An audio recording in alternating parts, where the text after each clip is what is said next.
Hi, everyone. Welcome to the Power Hungry Podcast. I'm Robert Bryce. On this podcast, we talk about energy, power, innovation, and politics. And I'm pleased to welcome back Chris Wright. He is the CEO and chairman of Liberty Energy for the second appearance on the Power Hungry Podcast. Chris, welcome back. Thanks, Robert. Great to be here. Now, you know, you've been on the podcast before guests introduce themselves. So you have a long CV. You're the CEO of this publicly traded company, but I'm going to let you introduce yourself. You have about 60 seconds. Go. All right. Well, I am a career energy nerd from, high school all the way through education and my career. So I've been a lifelong energy nerd and a lifelong entrepreneur. Started a number of different businesses, all in the energy industry. I work today dominantly in oil and natural gas. I also work in geothermal, and heck, in my past, I worked on nuclear and solar. So I don't care where energy comes from, as long as it makes people's lives better. It's reliable, affordable, and secure. Okay, that's good and succinct. So we last talked in September of 2020, which seems like a couple of lifetimes ago now. You had Liberty. I'll put it, I think you would agree, was struggling. You'd taken over some oil field services assets from Schlumberger. What's happened how have things changed over the past 2 years? Bring us up to date. Yeah, well, last time we talked, we were a few months into the COVID disruption, which really caused out, obviously, a huge contraction, short-term contraction in demand for oil and gas, hence a contraction in the demand for frac services to bring new oil and gas production on. We had just announced that we were taking over Schlumberger's frac business. It was the second biggest frac business in the world. At that time, we were the third biggest frac business in the world. Now we've combined those two businesses, and it's still Liberty, but we folded a bunch of Schlumberger assets, technology, and people into our company. So Liberty's a bigger company now. We're more than $1 billion a quarter on run rate revenues. So we're 4,500 employees. We frack about 17% of all the wells drilled in the United States and Canada. So as I like to say, when you translate that through to how much energy that means, it means about 8% of total U.S. primary energy production, all sectors, comes from wells fracked by Liberty. So roughly twice as much energy as the entire solar and wind industries combined. And we're passionate. We love what we do. So we drive hard. So repeat that again. So 8% of U.S. primary energy. So we're producing it. So in rough terms, about 100 quads. I mean, that's a little less than that now, or 90 exajoules, something like that. So you account for 8% of all of that? Almost in the neighborhood of 10%, something like that. Exactly. 8% of all primary energy used in the United States comes from wells that were fracked by Liberty. So these are Exxon wells or Chevron wells or Oxy. So there are other companies that are ultimately selling this energy, but the single biggest piece of producing oil and gas from shale is frack. It is the largest and most critical piece. Simple math on that, Robert, is as I'm sure you know, we are at a record high market share for the amount of U.S. energy that comes from oil and natural gas. It's not a surge in hydrocarbons. It's just natural gas is displacing coal, and hydrocarbons have been dominant for quite some time. So 70% of U.S. energy comes today, consumed energy, not produced, consumed energy comes from oil and natural gas. About 70%, a little more than 70% of all oil and gas production comes from fractured shale wells. So there's 50% of total energy, and about 15% of that, 15 to 17% of all shale oil and gas production comes from wells fracked by Liberty. So there's that math. But it's just to appreciate the scope of what we do in terms of total energy impacted. So then how many wells does that translate into per year then, Chris? How many wells are you fracking on an annual basis? I got to do the quick math on that. 820, 8,000, 16,000, about 50. That's 2,200 to 2,500 wells a year. 2,200. Okay. Gotcha.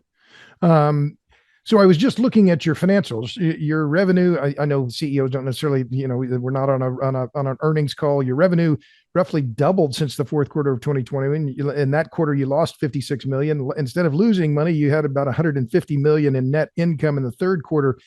Is that your best quarter in history? Are you going to exceed that? Do you project for the final quarter of 2022?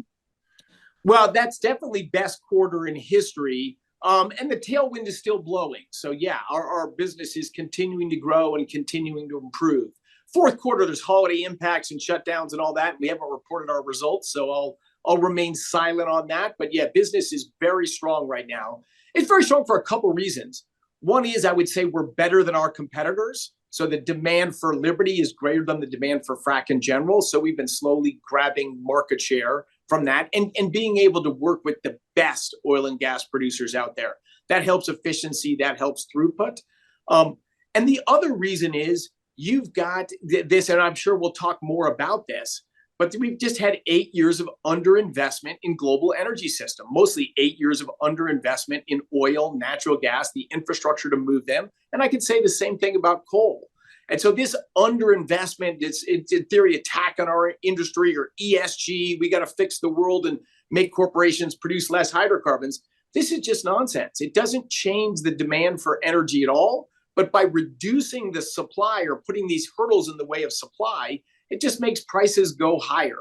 So as I say, look, this is driving us to record profitability. So sort of the anti-oil and gas administration, not just our federal administration, but across the states, in this corporate movement against oil and gas, it may make those people feel great, but it's driving record profitability in the oil and gas industry. So it's great for that 1% of the population. But for the other 99% that are not in the oil and gas industry, but are consumers of oil and gas, we've artificially inflated prices. We shouldn't be doing this.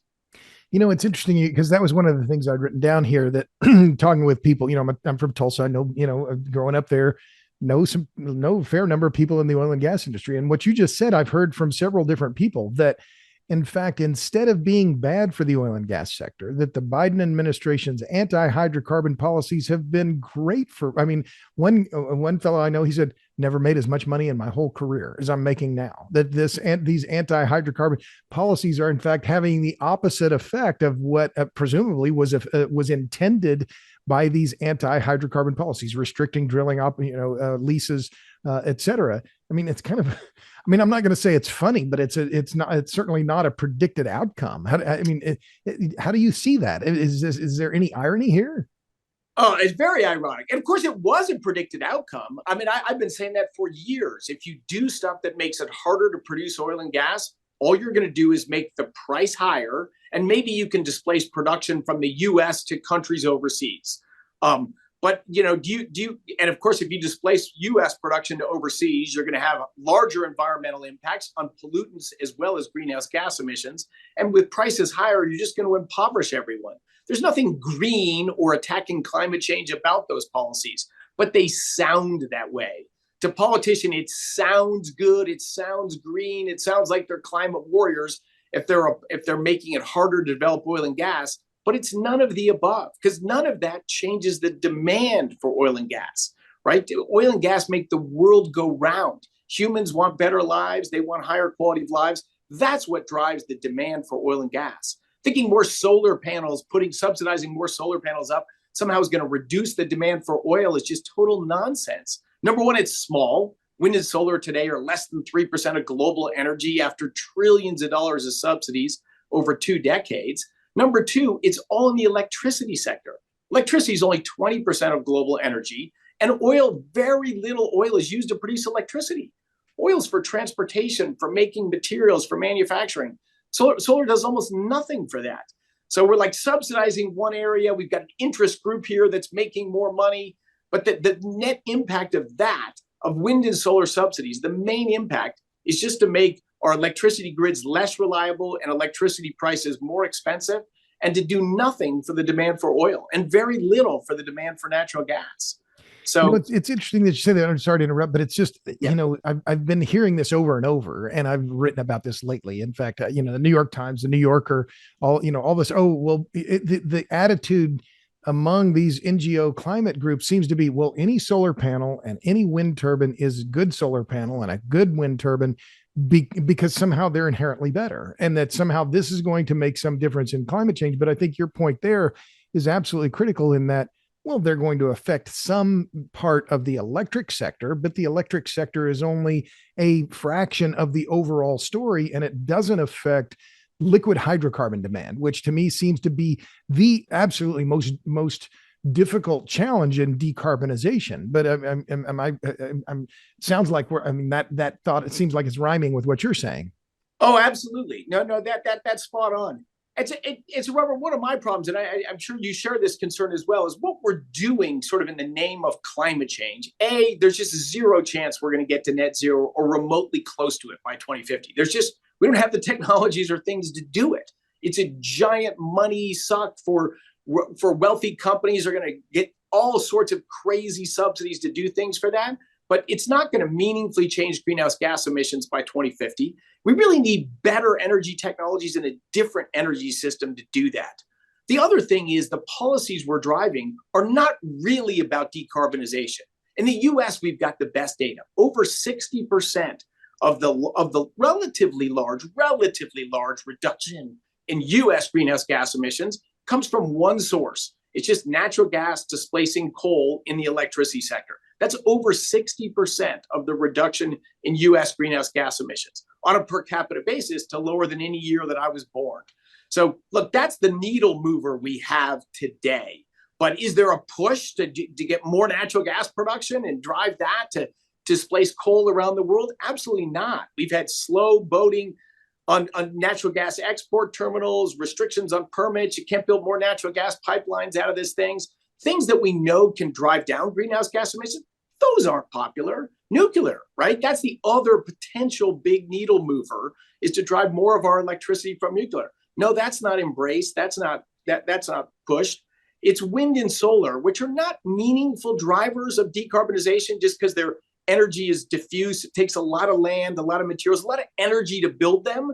And then they produce a relatively low value intermittent electricity source. The other big source of so-called climate efforts, both in the federal and the state level, is electric cars. Like, these are even crazier. Volkswagen's published good data on this, as a number of has as well. It's way more energy intensive to make an electric vehicle than to make an internal combustion car. You've got to drive it 70 or 80,000 miles just to get to break even, just to not have more greenhouse gas emissions from an electrical vehicle than an internal combustion engine. Have you ever seen an electric car with 80,000 miles on it? I haven't. I'm sure we'll get to some. But really what they're doing is just displacing gasoline demand into diesel demand. Diesel is what powers mining and the ships that transport the stuff around the world to China to be processed over here. It's substituting gasoline demand into coal demand, which is what powers a lot of the industry in China and Asia where these things are made. And it's pushing into natural gas demand, which is by far the biggest source of electricity in the United States and the second biggest source of electricity globally after coal. So you're not reducing hydrocarbon consumption with electric vehicles. You're just moving around which hydrocarbons go into that. But yet it's endlessly promoted and subsidized for climate reasons. Like, the math just doesn't support that. Well, it's interesting you bring that up, because I have a new book that I'm going to have this guy on the podcast, Glenn Duckett. He's was a professor at Texas A&M, and he makes this point about natural gas, that it's better to use natural gas directly than indirectly and through a heat pump or something else. Is twice as efficient. That using it indirectly, yes, burning the gas to power a heat pump or something else, it emits twice as much CO2 as using it directly. But I digress. Well, so just a couple of quick last things about Liberty as an entity. So who are your biggest customers? So our biggest customers are the biggest oil and gas producers. We don't disclose that publicly, but if somebody's a large oil and gas producer in the United States, they're likely a large customer of Liberty. Think of that market share we have. So most of the names that are producing oil and gas are Liberty customers. Some are bigger than others and all that. But we are partners with them, again, in trying to, with the shale revolution, we're using less land and better economics to extract more energy to make the world go round. So to me, obviously, it's an honorable process that I'm very passionate about because it betters human lives. But yet we have all this political opposition. People say, are you hurt by that? No, I'm not hurt by it because it's nonsense.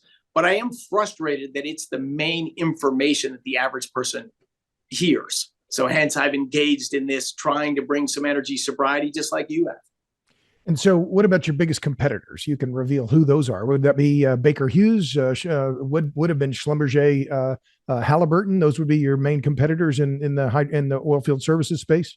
Well, Baker Hughes is also not in frac.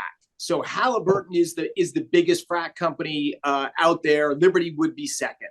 And then there's a few other public companies that are close behind. A company called ProFrac, a company called NextIR, a company called ProPetro.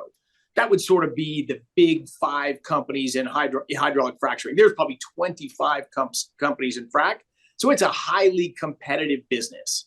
And a key part of that, and Robert, I don't know if we'll talk about this at all today, is for us to have our competitive position. We have to make this the best place to work, right? To have the best company, you got to have the best people. You got to have them stay around.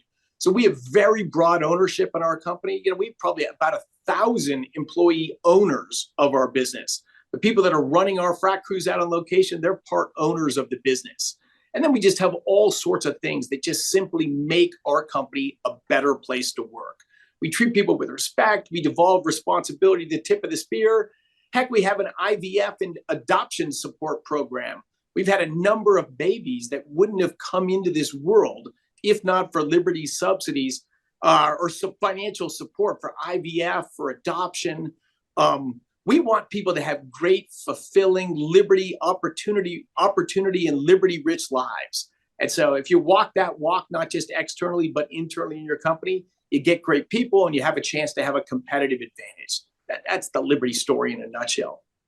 Well, I want to come back to the labor part in a minute, but I'm one of the things in the 2 years or more now than since we talked, you have published a report called Bettering Human Lives, and it seems like this is your countering ESG, and this interests me because it appears, as I would say, it flipped the script, that you're trying to turn the ESG rhetoric on its head. So tell me about why did you start this Bettering Human Lives report, and what has it been successful, and what do you hope to succeed, or what do you hope to achieve with it?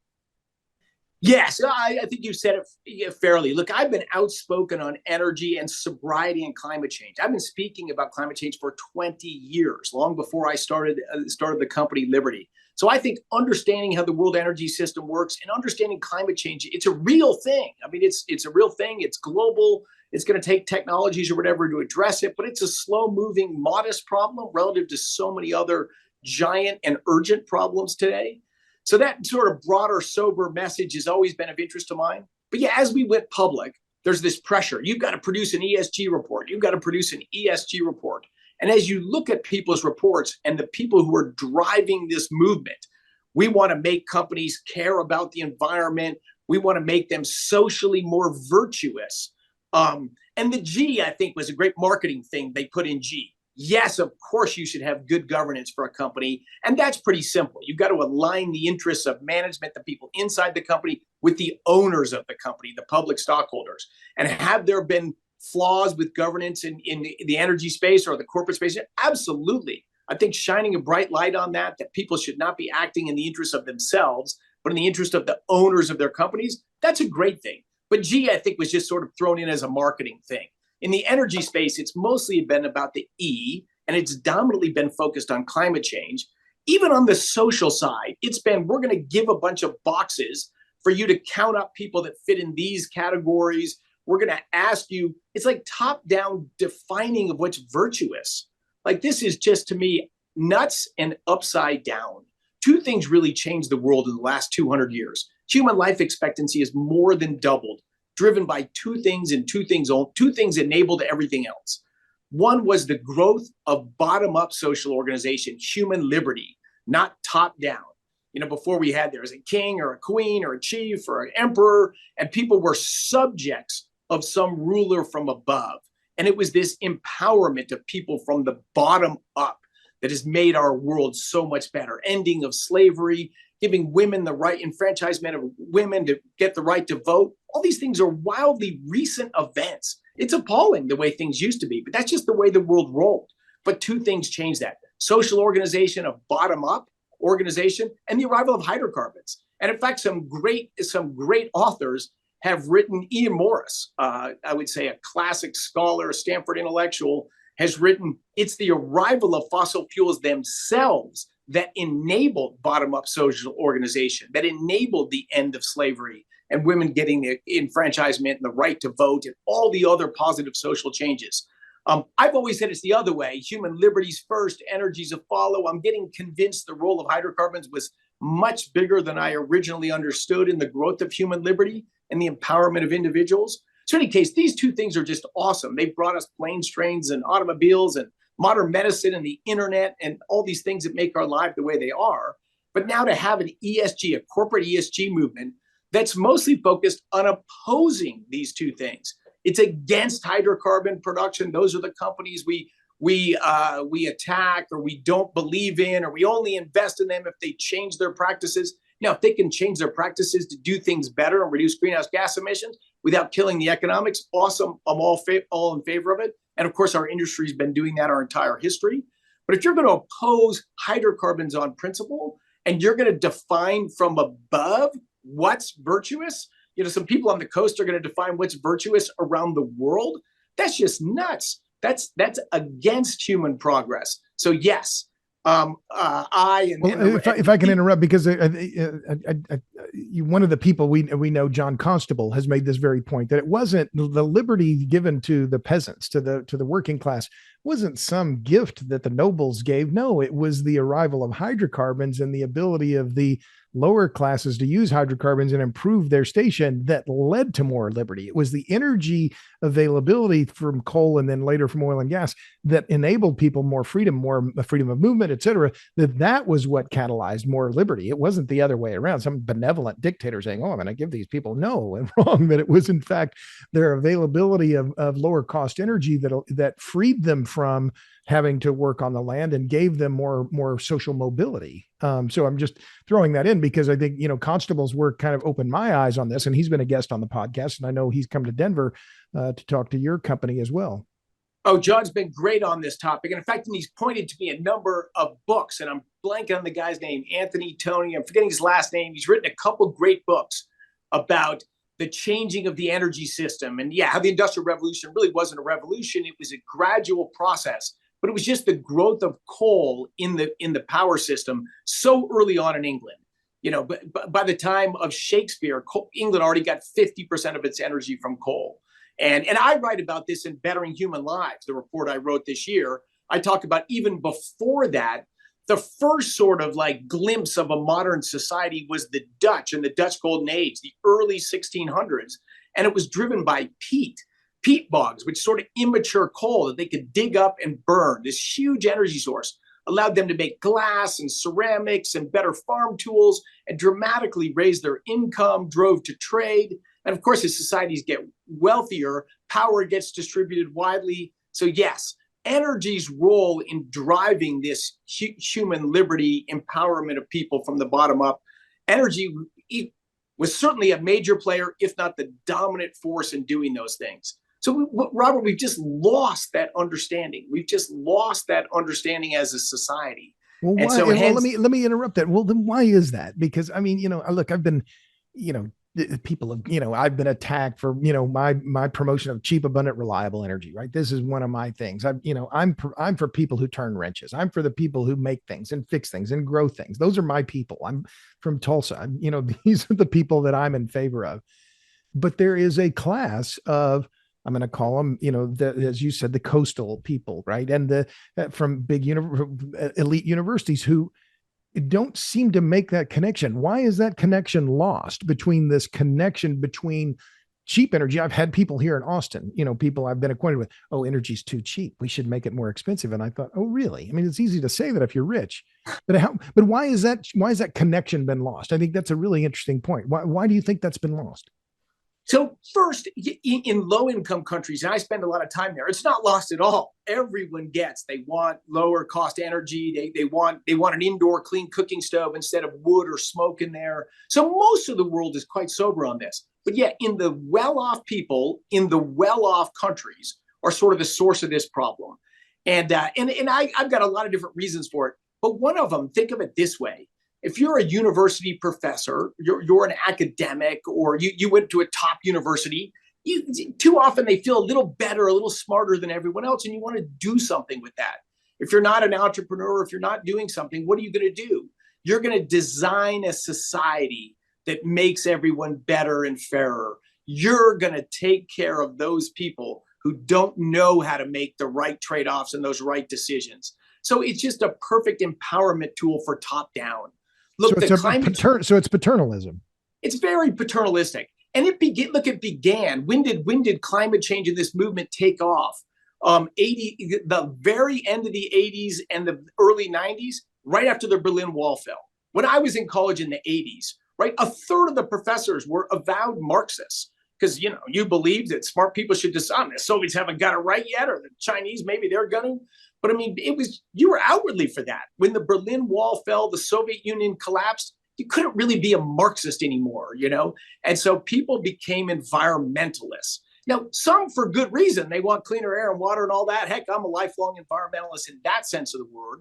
But it became the reason for top-down control.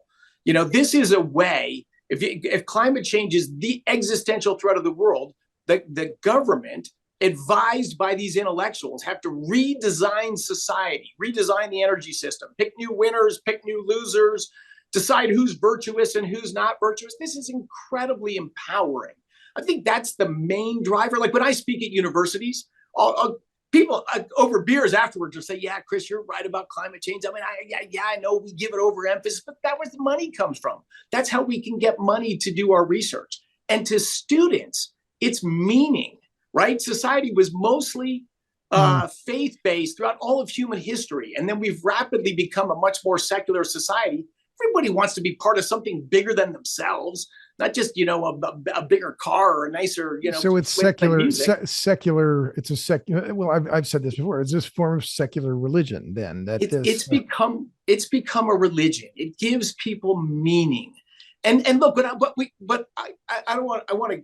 It's people searching for meaning. When I speak at universities or high schools, people are pretty easy to move away from climate mania. Not 15%. But the people in the middle, all they've heard is this is the biggest source of disasters and blah, blah, blah. They just believe it because they haven't heard otherwise. If they hear otherwise, most people are like, wow, I just didn't realize that. Like, this is a very changeable paradigm, as long as it's accompanied with some other way to bring meaning and help in the world. And so it's about framing. It's about framing our place in the world, reframing away from this secular idea about sin and redemption toward one as I'm jumping ahead here, to bettering human lives and seeing energy and the energy systems as being actually pro-human, and that is the goal that we should be pursuing. Exactly. The average young person in high school or college, they want the world to be a better place. They know they're pretty lucky, and they want to lift other people up. That gives them meaning. It gives them drive. And right now, they've got this simple off-the-shelf, well, the industrial civilization, hydrocarbons are destroying the world. We've got to stop it to save the world.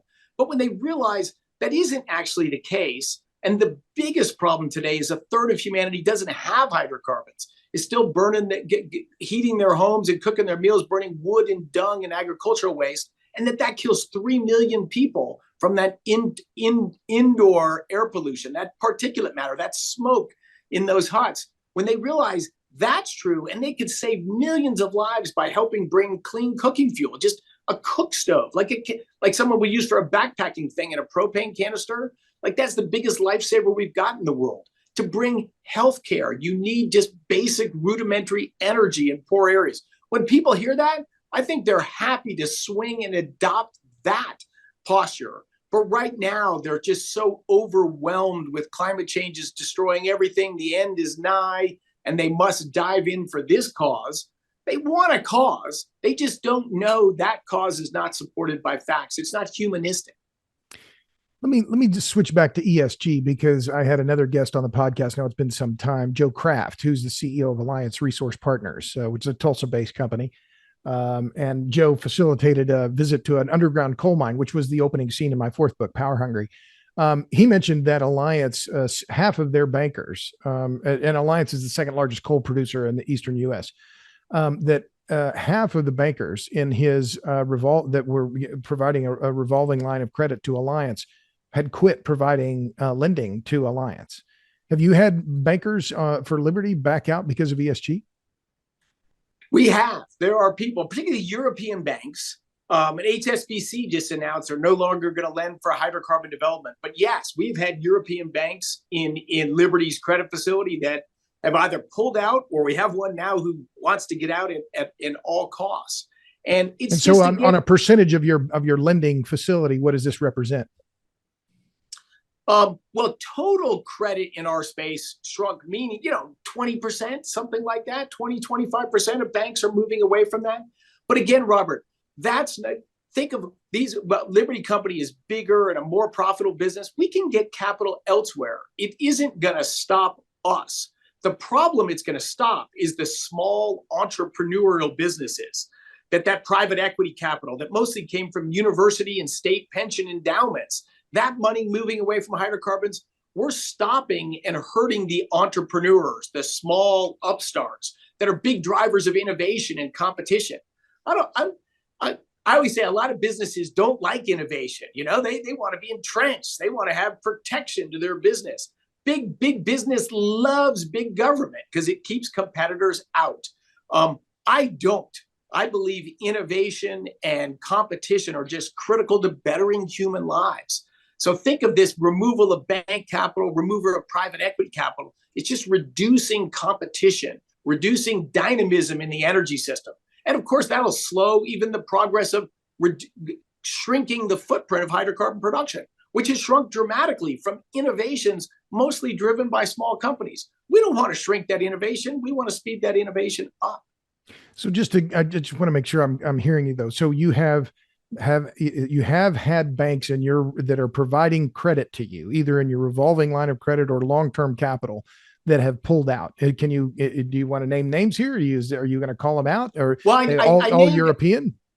I named HSBC, which has been announced globally. They're going to do that. Look, SocGen is doing this.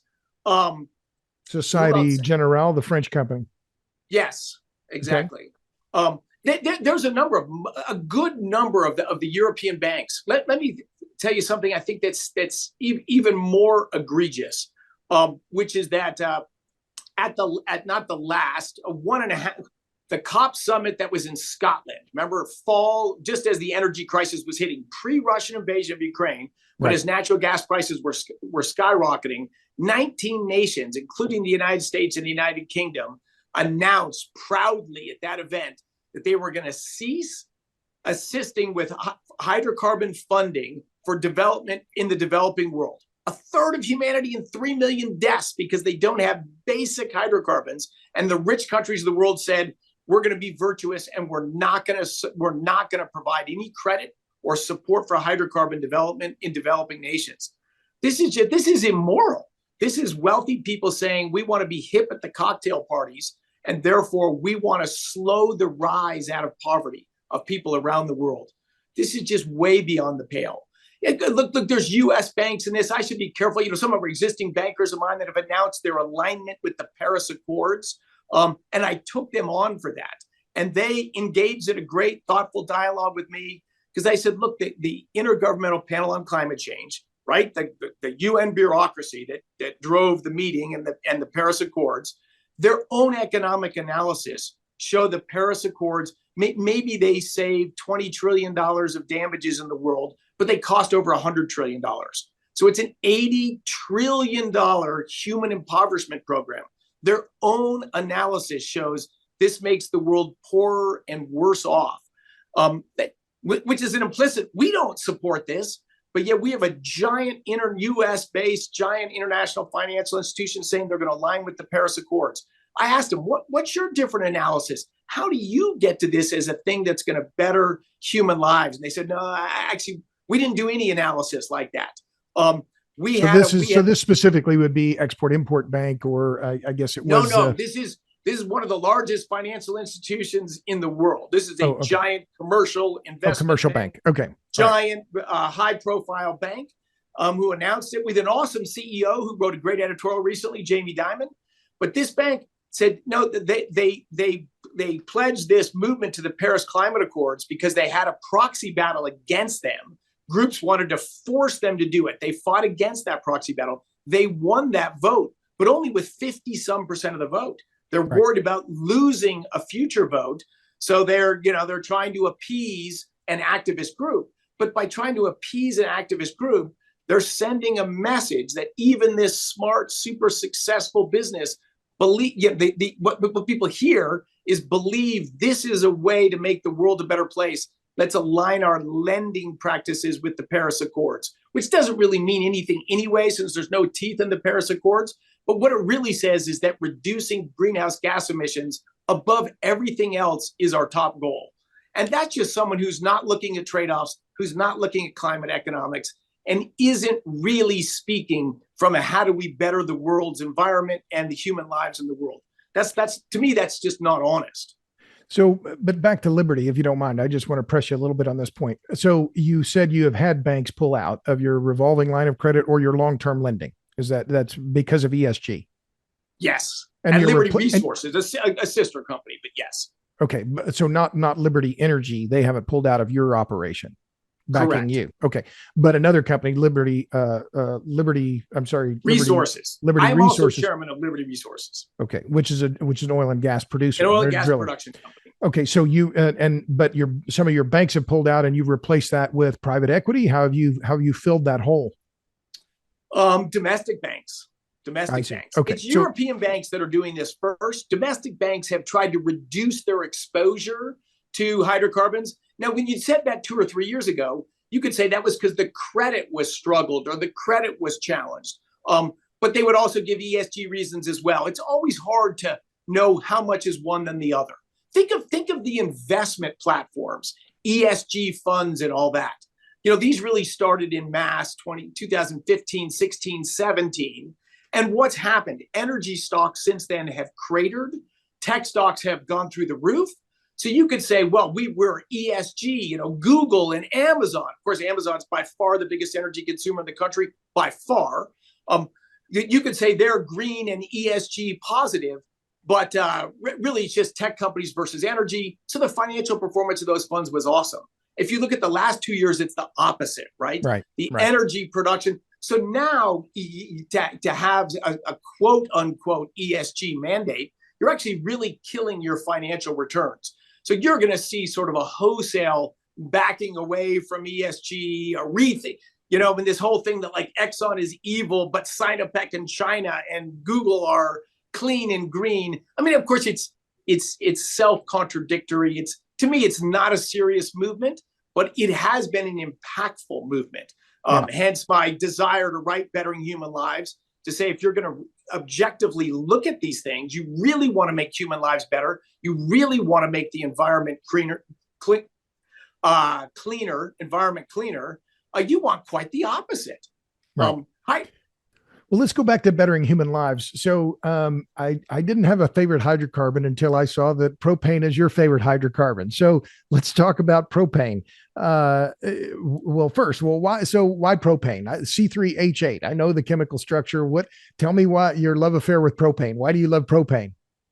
So I love propane because it is the answer for 2.5 billion people that are cooking today, as I keep saying, with wood, dung, agricultural waste. It kills 3 million people a year.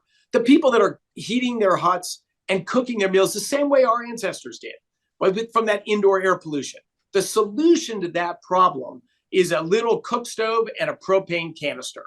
And hundreds of millions of people over the last decade have made that transition. It just means cleaner air, longer lifespans, particularly for the women and children who are typically around these huts. They also spend about an hour a day gathering fuel wood. If you've got a propane canister, once a week, it's got to be filled up, but you're not spending an hour a day gathering that. If you have propane in a village, you could run a water pump and use groundwater and save an hour a day trying to gather water. So it's basically the most mobile hydrocarbon that's also very clean burning.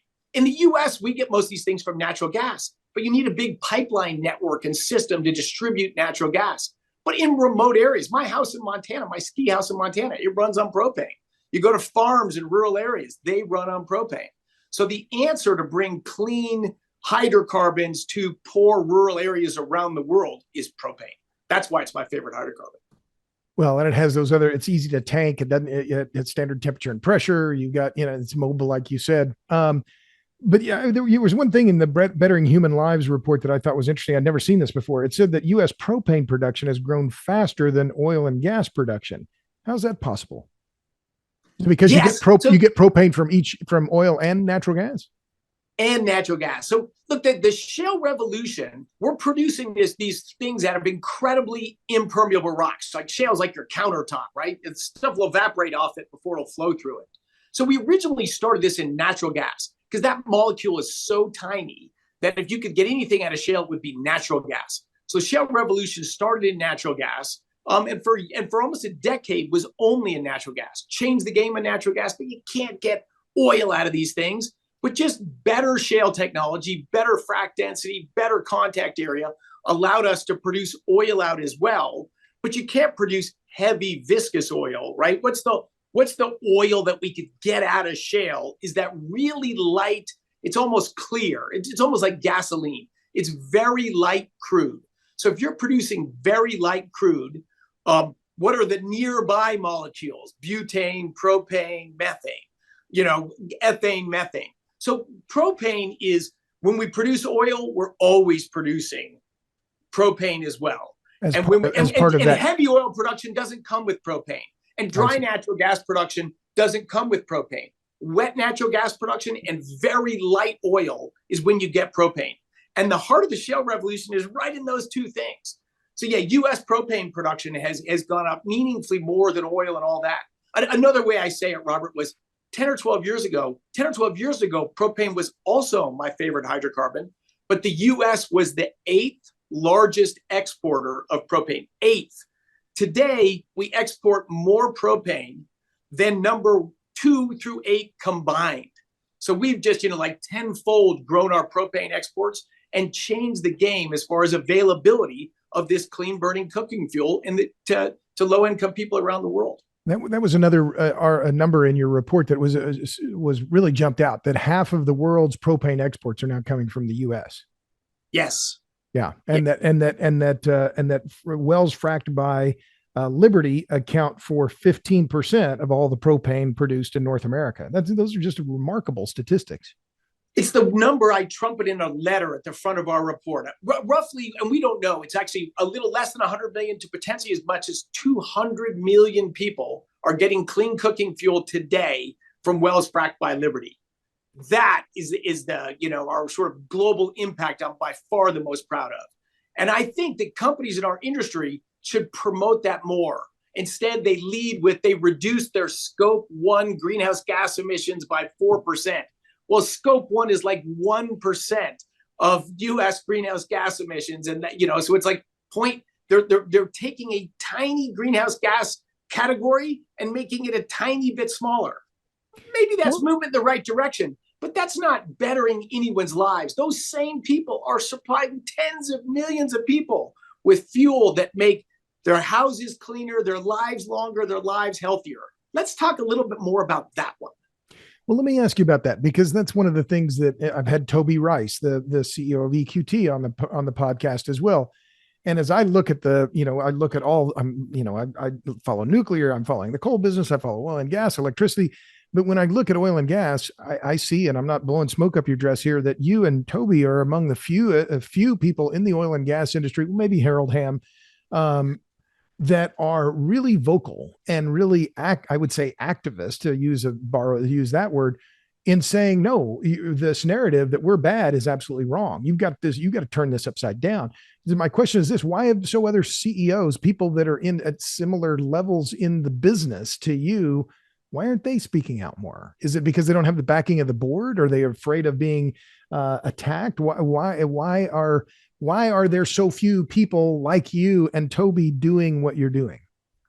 I don't know. I mean, I'm working hard on that, Robert, and there is more of it happening today. But yeah, to me, it's a small change, and I want a big change. Toby's one of the first people that contacted me when the first version of Bettering Human Lives went out. He said, "This changed my perspective. Thank you for doing this." And I hear that from most all the CEOs in our industry. But Toby has just leaned in and it's got his way of telling a story, and it's a great story, and he's passionate. He's doing a fabulous job. I want many more doing that. Look, I'll give you maybe a clue about why many more aren't doing that. So I was asked to give an exclusive to a major U.S. publication on this report, that if they had an exclusive, they'd write a piece about it right as I released it, a year and a half ago, which is very much what I wanted. And then they read it and said, wow, I can't believe you wrote this.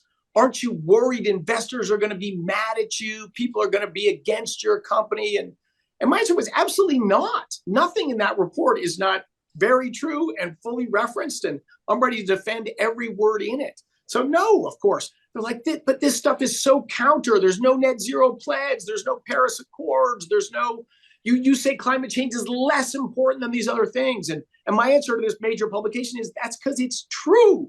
And the fact that people are reversing those priorities, that should be the real story. That's just inconsistent with the facts, and it's destructive for humans. 6 months later, they came and said, everything you said in that report is true. But they didn't know that before that.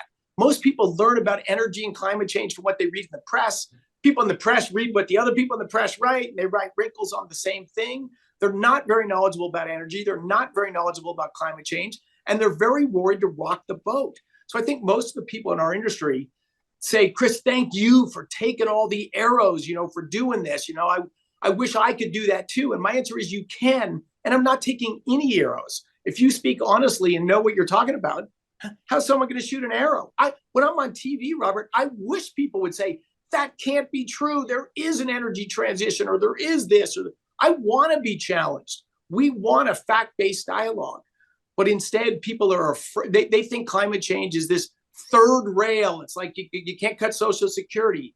No, it's a real physical phenomenon that needs to be put in its proper perspective before millions of more people have premature deaths because of high and unreliable energy. We need to engage on this, but people are very afraid to do that. I hope that changes. Certainly the crisis in Europe and high energy prices is moving things that way. There are some others speaking out, Robert, including one of the biggest oil companies in the world. I'm seeing real progress there, and I think we're going to see more of it. But it's slow. I wish it was much faster and much bigger. It's up to us.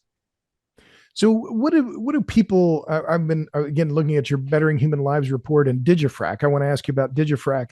But just generally, what is the general public? You've talked about the media and media perceptions, and I've been watching this. I'm, been in journalism for more than 30 years now, 35 years, in fact. What do people get wrong about hydraulic fracturing, and why is that whole thing about fracking has become, this kind of code word for, oh, that's bad, and it sounds like fucking. So, it's got to be, that there's this. What do people get wrong about it? Well, people think it's a worse, dirtier technology than previous oil and gas production technologies. Oil and gas was bad before, and fracking's made it worse. And of course, the reality is exactly the opposite. What's so great about fracking is if you fly over West Texas or drive through West Texas, you see wells everywhere, right? Because with vertical wells, they have to be pretty close together, and you have to disturb a fair amount of land to produce it. You can fly over western North Dakota, and you won't even see oil and gas production. You'll just see farm and ranch land. Less than 2% of the land has been impacted, but yet North Dakota produces more oil than 5 OPEC nations, and went from 39th in per capita income to 6th in per capita income. So what's great about fracking is its smaller impact on the land. We're pumping mostly water now, much less chemicals. With centralized production facilities, and just to follow up, the much less land. That's because you're doing multiple. You're using multi-well pads, right? So and this was, to me, seems interesting. And I'll just point this out that you point out the old vertical wells, you had to space them out. Well, now the goal is in fact to put the wells right close together and then send the wells down in the horizontal laterals out in different directions so that the actual surface footprint is very small. So it was one of the other questions. What is the average area of that frac pad or the well pad? Is it a couple acres, 3 or 4 acres? A frac pad's a few acres. If it's got 20 wells on it, it'll be 7 acres. If it's got 3 or 4 wells on it, it'll be 2 acres. But they're small. Like there's a Broomfield, a town just north of Denver here. Broomfield had like 56 vertical wells in it. Old completion technology, trucks having to drive by and download the oil in this town. It had been an oil field before it was a town. And now new when new shale technology, a company called Extraction, a Colorado-based company, went in there and plugged and abandoned all 56 of those wells and just made 6 new small few acre patches within the town in areas that weren't habitated or right next to a highway or somewhere where there was available land. Then drilled wells 2 miles down, 3 miles vertical in length, and like grew production by tenfold, hundreds of millions of dollars in the next 10 years going into the school system and tax base of Broomfield. And they went from 56 old oil well sites to 5. And those old ones were plugged, abandoned, reseeded, and they're gone. So it's like an incredible environmental win. Now, when I show that to people, most people accept that or get it. But really why the quote unquote environmentalists opposed it was really a revitalization of oil and gas production, and particularly oil and gas production in the United States. Environmentalists, there's dirty, awful stuff in Nigeria. They don't see it. They don't raise money on it. They just ignore it. But if there's production here in Colorado that's maybe displacing production that would be in dirtier Nigeria, this they can see, this they can demonize, this they can get, they can raise money by scaring people about. So let's talk about just a few more technical parts of this, because this is a part of the business I think is interesting. Is it true that the more sand you get, so people who don't understand this, there's a vertical part of the well, and then the horizontal is where the action is, that's where the hydrocarbons are, and you have multiple stages of that fracking process. Is it true that the more sand that you get down into the hole, the better the production, the more productivity? Is there a ratio between, and second, is there a ratio between the length of the lateral and the overall productivity of the well? There is. I mean, look, a 3-mile well produced 50% more than a 2-mile well, because it's just, think of this rock. The length of the lateral being 15,000 feet or more. As a kid, I always thought underground you drilled and there was these lakes underground with oil and gas in it. You just sucked out of the lake. But of course, those don't exist. You're flowing oil and gas through rocks, the pore space in a rock. Like when a wave flows into the sand, part of it flows back out. Most of it just flows through the sand, out of sight in a beach. So permeable rocks allow oil and gas to flow easily through them. Shale is like your kitchen counter. It's not permeable at all. So the only way we can get those oil and gas molecules to move a few inches to get out of that rock is to put a whole bunch of conductive pathways, skinny little fracks that are held open by sand. We can touch millions of square feet of this impermeable rock. The more rock you touch, the more oil and gas you get out. So what percentage are you recovering? If there, you look at a shale play, and it depends on the thickness of the rock, but what is the recovery rate? Do you have an idea about how much you're actually getting out with each lateral? So for oil, it's only about 10%. For natural gas, it can be 50% or higher, because those are small molecules and easier to move. But for oil, it's only about 10% that's coming out right now. But with new technologies, part of it will be injecting CO2 or other miscible gases, not to be too nerdy or too technical. There's going to be ways ultimately to get more of it out. But U.S. oil production is doubled. The world has become much more abundant hydrocarbons just from this small percent recovery, because the rocks that have this oil and gas in it, everyone believed you can't get anything out of that ever. It's like technology has changed. I always tell people, Robert, along the same point, that 1,000,000 years from now, 90% of all the oil and gas that was underground before humans drilled the first well will still be underground. There's just an enormous amount of resource underground. The question is only technology can access which pieces of this gigantic reserve. We have hundreds of millions of years of stored solar energy buried underground in hydrocarbons. In all practical senses, they aren't really a finite resource. I'm glad you said that. It's an interesting point, and it's one that the more we find, the more we find, and the more we find, the more we can produce. And that I was on Stossel's show years ago now, but it was, we produced X amount of hydrocarbons over a decade, and yet for all of that we produced, how many million or billion barrels or billion cubic feet, that at the end of that 10 years, the reserves were actually grown. It was as though all of that we pulled out still didn't matter. But just a few more things on the issue of technology here. Digifrac, you're using now reciprocating engines. I think it was V20 Rolls-Royce engines that are massive. I've been on a frac spread. You got to put a lot of horsepower onto these frac spreads to move the molecules. But you're using these big recip engines and you're fueling now with natural gas instead of diesel. Explain, I understand how the diesel worked because you get a big old tank of diesel fuel and you then feed it into all these massive engines that are fueling the pumps to pump the sand and the water down into the hole. Where are you getting the natural gas? How are you managing the fuel flow from the wells that you're drilling, and where's the natural gas coming from? I guess is the short question. So in some cases, it's coming from natural gas being produced from very nearby wells. Now, we still have to process that a little bit because when natural gas comes, it has a little bit of liquids in it, like propane or butane or ethane. So we process it a little bit and can use that natural gas from very nearby wells to process frac spreads. So you have a fractionator on the site, then a small fractionator that you're not using a fractionator splits the liquids up. We have just a separator which just removes the liquids from the gas. There's still some liquids in the gas, but we want to have as dry a gas as possible because a dry gas burns the cleanest. I see. A lot of what we do, Robert, for these frac spreads is actually natural gas that's already been processed, and it's coming from a pipeline that may be 20 miles away, and therefore it's carried, in a compressed natural gas container on the back of a truck.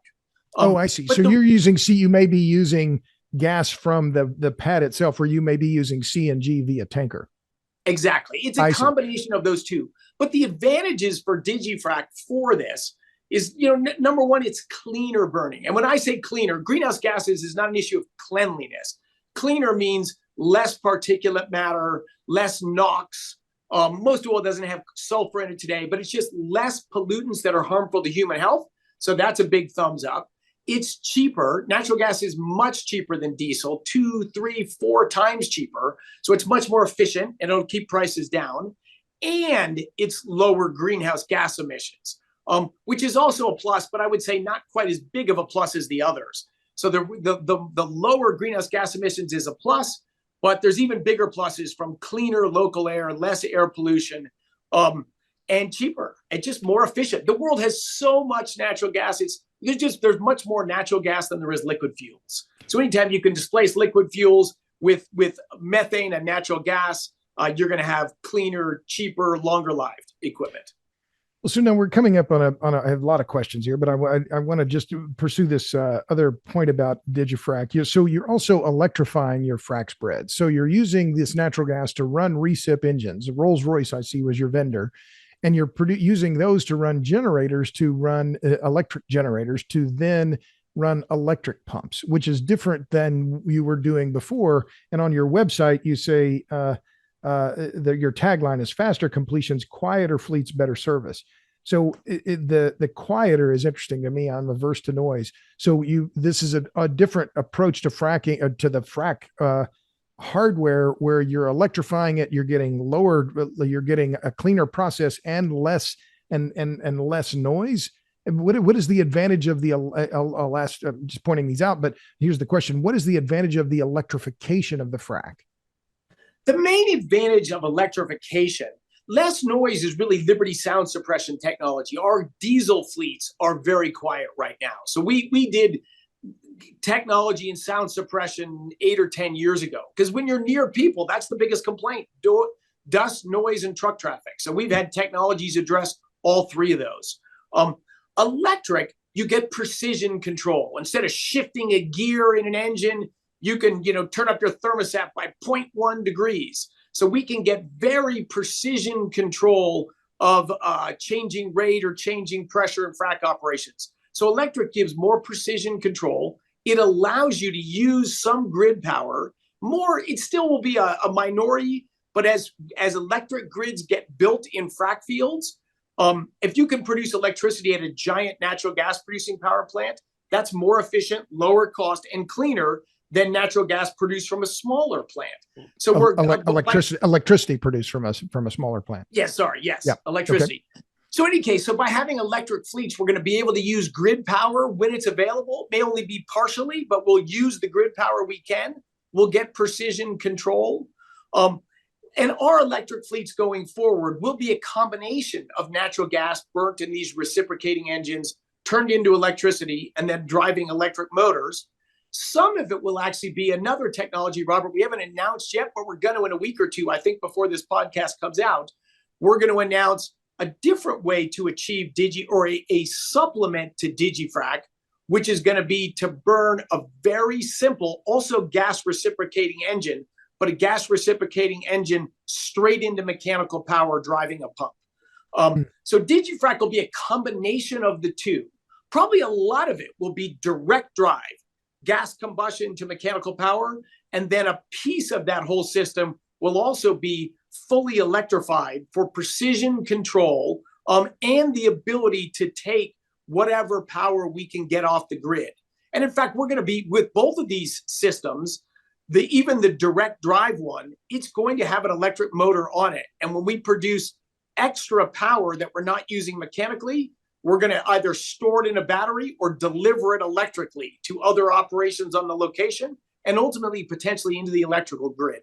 So Liberty Energy is getting more into, not frac is the core business, but we're going to play a larger role in managing power, gas into electricity, electricity into powering devices, and peak shaving. You know, a lot of power consumption gets hurt or becomes inefficient when you need brief periods of very high power. So by electrifying and having some energy storage in batteries and other ways, we're going to reduce peaks. So we're basically trying to drive things to be cheaper, cleaner, safer.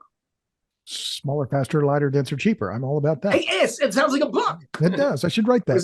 That was a great book you wrote. How many frac fleets do you have? Kind of in the mid 40s.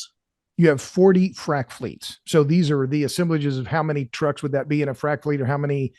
Each one of those fleets is sort of roughly 60,000 horsepower. So it's roughly the power of a 747 jet engine. So we have today running a little less than 50 747 jet engines of power. That's a lot of power that are, again, helping drive the U.S. and Canadian shale revolution. And are you building more now? Are you expanding the fleet? Are you contracting? Are you staying level? What's your plan?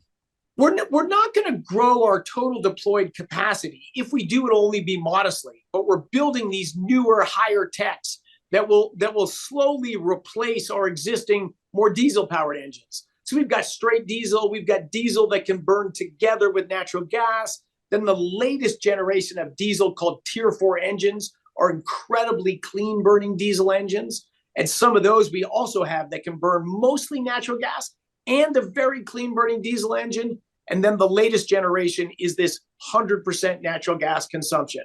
So we're sort of slowly going to migrate our fleet from what it started at in our first fleet, all diesel, to all natural gas. But that migration to all natural gas, that's 6 to 10 years.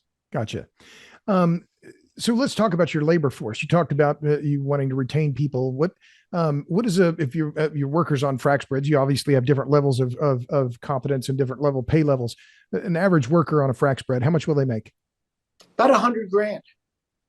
So on an hourly basis, what does that work out to? What, $50, $60, $70, $80 an hour, something like that?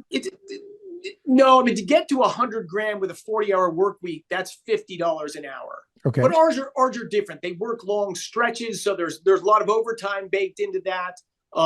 We have bonuses for performance. We have matching for 401k. So the hourly thing, it all just depends how you count it. I would say compensation is about $100,000 a year, an incredibly generous health plan, 6% matching for 401k. One of the differences in our company is working in the field is tough. And so people often do it for a few years and then they take time off, they go do another job. We want it to be a career. So instead of working 2 weeks on and 1 week off, our field crews work 2 weeks on, 2 weeks off. So even if they're from Alabama and they're working in West Texas, they're away working their tails off for 14 days. And then they got to travel home. So maybe you lose a day in travel, but then they're home for 13 days with their wife and their kids and their family. Some of these folks, of course, are working when they're home too. They're just hard driving people, but you don't have to. You've got 13 days off every month to spend with your family, to do other stuff. So what we've tried to turn it into is a career. And with this 401k matching, and we automatically sign everyone up to do that, people are building up a strong retirement savings. they're learning skills and moving their way up. Liberty to us is sort of an answer to the rural blues of the last few decades. Everyone is urbanized. Rural areas have had declining population, declining incomes, growing drug problems. Most of the people who work at Liberty in the oil field are from rural areas, but it's high income jobs into local rural areas. And we're getting awesome workers that are hard driving people that haven't had a lot of great local job opportunities. But if they're willing to travel and be away for 2 weeks, they have a high paying professional job. So I've heard, I travel a fair amount and I do a lot of public speaking, different groups. And the thing that I hear from small business owners, large business owners as well, is shortage of labor. Who are the people that are hardest to find? Or let me ask this: how many positions do you have open in your frac business? I'm assuming it's easier to find people that want to work in the office in Denver, but how many people are you short? If you could fill those positions now, how many positions are you short?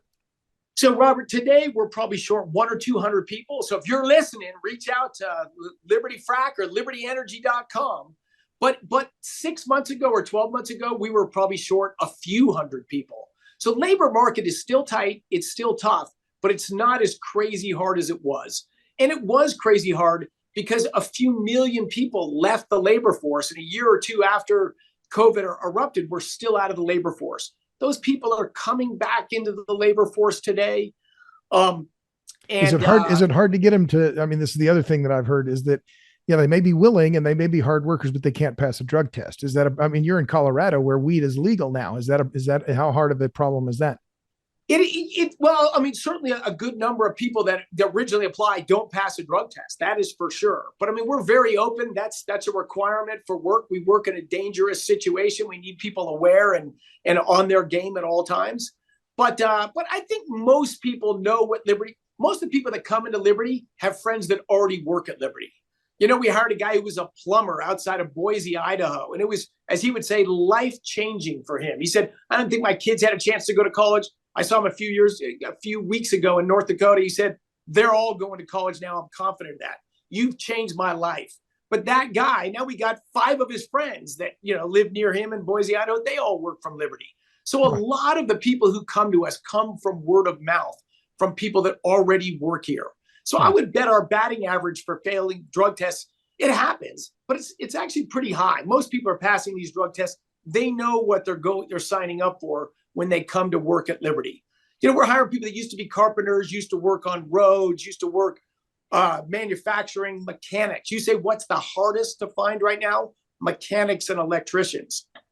The trades in this country. We are not educating enough people or training enough people in these incredibly important skills that know how to make the world go round. That know how to turn a wrench. Exactly. And that's such an awesomely important skill. I'm so impressed by how good these people are. I'm terrible at that. And if we were counting on me to keep the frac fleets running, they would not be running. But we've got a number of tremendous mechanics and e-techs, but always looking for more. And through training, through the way we treat them, through the pay and the compensation, the lifestyle, when people come to Liberty, they tend to stay. But as we're growing, of course, we're always looking to find great, passionate humans. So we've been talking more than an hour. And my guest, again, is Chris Wright. You can find him at libertyenergy.com and his Bettering Human Lives report. Last 3 questions, Chris. What's the hardest part of your job? Hardest part of my humans, the most enjoyable part of my job is fantastic people doing great work. But when people aren't getting along, when there's bad chemistry, when you've got to fix human problems, that's the most stressful part of my job. My brother, Wally, who's a long career in business in the insurance sector, he said, well, I don't know why it'd be complicated. It only involves people and money. Last 2 questions, Chris. And, I ask these of all my guests. What are you reading? What's on your bookshelf? What are you top of your book stack?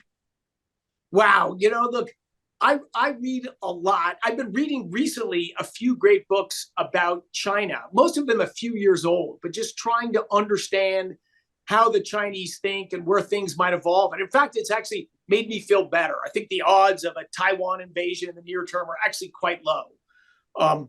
So I read about that. I read a lot about energy. I read a lot about history. And as I mentioned earlier, God, I'd love to mention the three books that John Constable turned me on to by a guy named Anthony. God, I'd find it too. He mentioned him on my podcast. It's in the transcript of that podcast that I did with Constable. But yeah, Anthony something or Anthony Morris. No. Yeah. Well, anyway. Okay. No, yeah, Ian Morris is the guy who wrote. Yeah. Right. Yeah. And fossil fuels.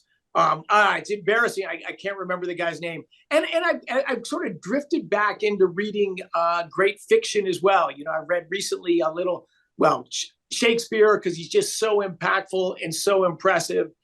I'm about to read Barnaby Rudge from Charles Dickens.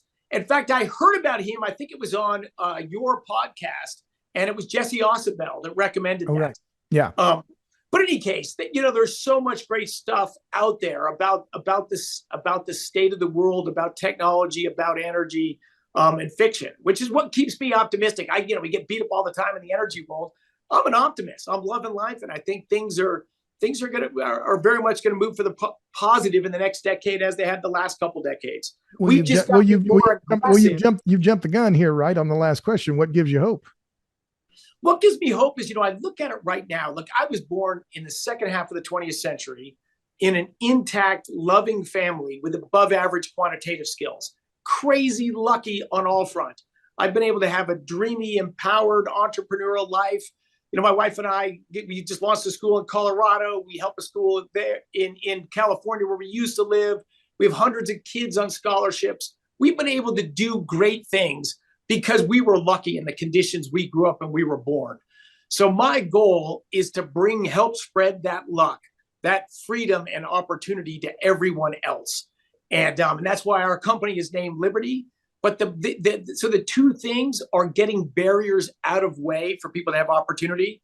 We're going to have a great film here in a few weeks in Colorado about a gal who trained to become a nurse in Illinois and then couldn't work as a nurse because she had a teenage felony conviction. That's just a barrier to someone realizing their dreams. She pushed through a licensure reform law in Illinois. God bless her, changing the game. We're going to do the same thing here in Colorado. So I'm optimistic positive change can happen. The world is nuts on climate change today. We're driving the price of energy needlessly up. We're destabilizing our electricity grid needlessly. These are huge problems, but ultimately they will be reversed. When political aspirations collide with physics, physics wins every time and will again here. But you and I, Robert, and so many others have to continue to push that effort to bring energy sobriety, to try to stop more of this damage before it happens. But I'm optimistic because I believe we will win. We will reverse this damage. But today, yes, there's a lot of stuff going the wrong direction, but we got to stop it. And I believe we will. Energy realism is humanism. Exactly. That's perfect ending. Well, good. Well, my guest has been Chris Wright. He is the CEO and chairman of Liberty Energy, which is a Denver-based company that provides hydraulic fracturing services and other services to different variety of companies. Chris, thanks a million for coming back on the Power Hungry podcast. Always fun to talk to you. Thanks, Robert. Love your podcast. Appreciate all you do. Take care. And thanks to all you in podcast land. Tune in for the next episode of the Power Hungry podcast. And while you're at it, subscribe to me on Substack, robertbryce.substack.com. I'm just launching a new presence there. So until next time, see ya.